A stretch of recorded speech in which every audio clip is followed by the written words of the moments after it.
digging for gold, got rained out. Huh? Notice that? April shaved my head with some clippers.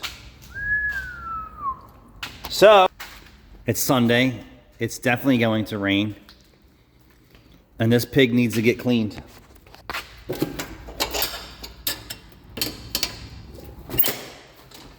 That's disgusting. It's been disgusting. But we're gonna make it clean today.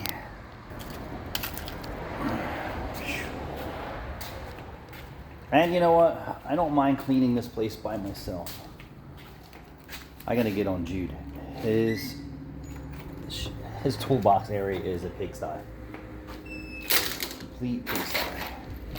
I have to put on my rubber duckies. And we're gonna get this. Remember, I painted these lifts not that long ago, and look how beat up they are already. It'll take much for a little shop like this to get beat to death. Anyone else enjoy cleaning their shop? I don't mind it. It's actually relaxing, but to see clean and smell clean is quite rewarding. I'll bring you back when I'm having fun.